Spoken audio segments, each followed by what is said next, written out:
আজকে এই কোয়ার্সেটটা পরে আমি তোমাদের ভিডিও দিচ্ছি। দেখতেই পাচ্ছ ভিডিওতে তোমরা যে সমস্ত জামা কাপড় আমাকে পরতে দেখো সবই কিন্তু আমাদের দোকানের, মানে আমাদের তারাপদ খায়ের। তো এই যাচ্ছে আজকের ভিডিওতে প্রথম কালেকশন আমাদের। এরকম একটা কোয়ার্সেট লেস ওয়ার্ক করা রয়েছে, দুর্দান্ত কোয়ালিটির। আর পুজোর আগে চাই আমাদের গরমা গরম কালেকশন।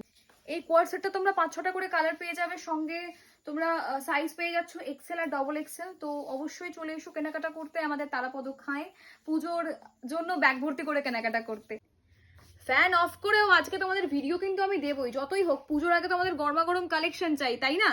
তো এই রয়েছে হোয়াইটের মধ্যে, পিওর হোয়াইটের মধ্যে। এটা হচ্ছে ওপর পোর্শনটা, প্যান্টটাও দেখিয়ে দিই। এই যাচ্ছে হচ্ছে প্যান্টটা। আর তোমাদের কালেকশন দেখাতে গিয়ে আমারই হচ্ছে গিয়ে বেশিরভাগ জিনিস পছন্দ হয়ে যায়। যেমন এটা আমার পছন্দ হয়ে গেছিলো। তো মোটামুটি আমি এটা নেওয়ার আগে 5-6টা, তারও বেশি মনে হয় বেরিয়ে চলে গেছে। যা দেখালাম তার মধ্যে যদি তোমাদের কিছু ভালো লাগে অবশ্যই তোমরা স্ক্রিনশট দিয়ে এই নাম্বারে বুকিং করতে পারো। ঝটপট বুকিং করে ফেলো, সামনেই পুজো, আমাদের কালেকশনে সেজে উঠতে অবশ্যই তাড়াতাড়ি বুকিং করে ফেলো। অবশ্যই তোমরা কমেন্টে জানিও এরপর তোমরা কি কালেকশন দেখতে চাও। শাড়ির, চুড়িদারের, 3 পিস, 1 পিস, 2 পিস ভ্যারাইটিস রকম স্টক রয়েছে, অবশ্যই সব শেয়ার করবো আস্তে আস্তে। তো এরপরও তোমরা কি কালেকশন দেখতে চাও অবশ্যই আমাকে কমেন্টে জানিও। টাটা।